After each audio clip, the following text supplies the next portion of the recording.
20 Hockey Sense video, we're going to look at breakaways. And I left this one for the last week of the program because I think that it's an enjoyable topic that to talk about and to think about. Everybody loves scoring. Everyone loves shootouts and breakaways. So I thought we'd have some fun with the last one here. Now, a couple keys to breakaways that we're going to look at. Number one thing I want you to keep in mind is there's no magic formula. There's no one move or there's no magic move that's going to score every time. Really, breakaways are about finding something that works for you, and most guys will have kind of their go-to move that has a few options in it. We'll get into that a little bit, but what I want to do is show you, I got 5 different clips here, and I want to show you a few examples of some little keys that most successful breakaway moves have that are common. So common key number 1 is that there's a change of speed and of angles. So we're understanding how goaltenders play. For goalies, they line up with the puck, they read their angles, and anytime you're moving laterally left to right versus coming straight in on the goalie's changing, all right, his angle to the side. He's also changing his depth. So if I'm going straight in on a goalie, chances are he comes out, he gets his angle, and then he backs up, changing his depth as you come in.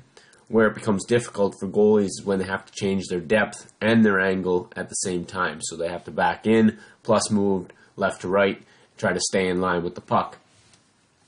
That goes to the next point. So understanding goaltenders, then reading what the goalie does. So does the goalie come really far out at the beginning? Does he hold his positioning? Is he looking? Is he anticipating a shot or a deke? Goalies are trying to read players, and at the same time, players, we should try to read the goalies. That goes to the next point here, that moves should have multiple options. So if you go in with one move, I think a lot of the unsuccessful breakaway attempts that you see, the player goes in, and let's say he's got 5-hole in his mind, and no matter what, he's going to try to open the goalie up and move a 5-hole.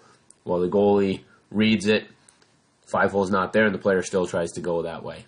So that's an unsuccessful attempt. And a successful attempt would be to come in, maybe show that you can shoot the puck, try to open the goalie up. If he opens up the 5-hole, it's there. If not, maybe you hang on to it and go all the way around. So think about that. How can you move? Have some multiple options. And then that goes to the last point. I believe this one's really important. There's the exception to every rule, but I believe most successful shootout attempts show that there's a threat to shoot the puck, at least by the hash marks. That freezes the goalie, gives him a chance. So look at a couple examples here. Number 1, a lot of players like to go in on their off wing, so that means they got the puck on the inside. And a lot of players, what they'll do is as soon as they get the puck, they'll start moving wide. So all of a sudden the goaltender's coming out to get his angle, but he also has to get his depth, and he also has to change his angle. In this clip here, so right there at the hash mark, the player shows that he can shoot and reads that there's actually a hole, so he takes it. All right. If I back it up, this player could potentially, if the goalie is playing it well, he could potentially fake the shot and walk around as well. But that is a key of showing that immediate threat.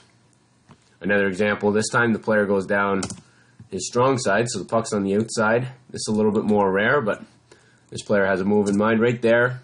He opens up his blade to show that he can shoot. The goaltender has to freeze for half a second.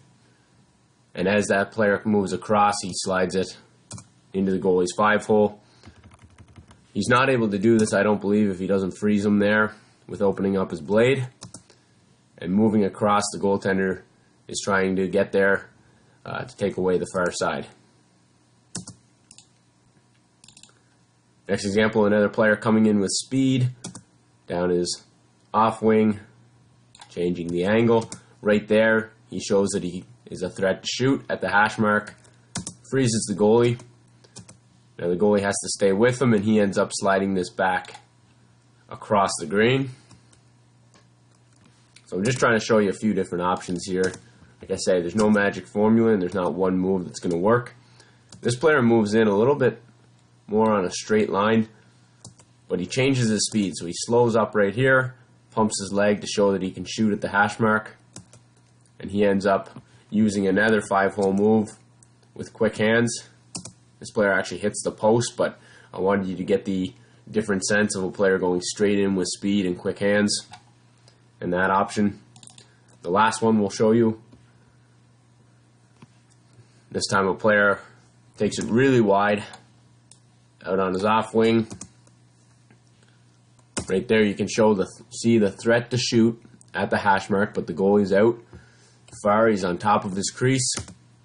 And this time the player is going to move back across the grain. So he anticipates here, freezes the goalie with that fake, and the goalie starts pushing this way. Player reads it, moves it back against the grain. So lots of different things to try, and that's the key, is try some different stuff as a player, but try to keep a couple key things in mind. How can I change my speed? How can I change the angle on the entry? How can I show that I'm a threat to shoot by the hash mark? And what are some multiple options that my go-to move could have based on reading what the goaltender does?